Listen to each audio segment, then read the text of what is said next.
Are there specific programs to train women and the youth for technical roles, not just casual labor roles? Yes, we do.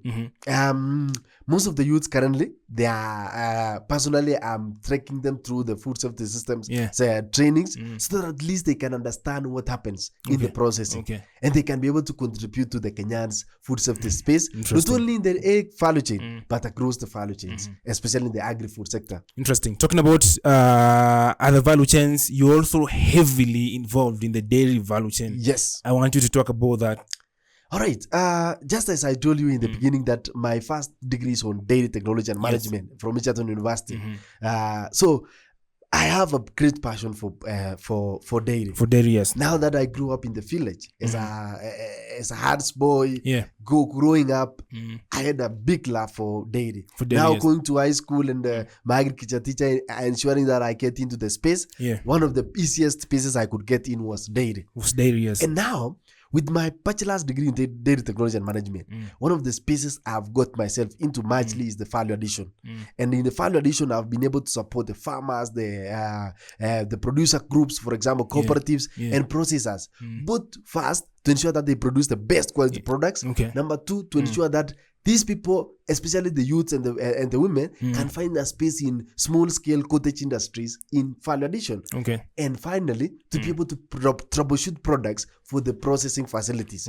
And recently, I had a project with SNV, and a project that was called ISLA, that is Initiative for Sustainable Landscapes. And in this project, I was able to work with 5 dairy cooperatives around the southwest of Mao. That was ensuring that sustainability in terms of the Mao forest is kept by ensuring that the animals do not grow to the forest and graze. So they were keeping the animals at home, and they had now surplus of milk, and we need to convert this milk into value-added products. So we made mursik, we made yogurts, and the farmers are, even at the moment, they are doing it. And that is what I get pride in. Every time, the other day, I visited them and I found farmers, one of the farmer groups, cooperatives, who had produced mursik, and I drank that mursik with a lot of passion, knowing that there is something I left here. You really made your contribution, really making a mark and all of that. Yes. Now, if someone is in Kisumu, Nyeri, Western, and they really want to be part of this, they really want to be part of what you're doing with poultry, dairy chain, and all of that. Yes. How do they reach out? How do they get you? How do they really be part of the conversation? Yes. Just as I told you, first I do food safety trainings. That is HACCP, ISO 22000, ISO 9001, Food Safety System Certification 22000, version number 6. All these food safety courses, I do them online. So that means anybody around the Kenya and around the world can be able to come in and train on those food safety systems. Apart from that, for the other trainings now in terms of dairy, because I do majorly dairy value addition trainings, especially production of mursik, yogurt, and these other dairy products. One of the biggest thing I do is to welcome them to come, and we sit down for a week.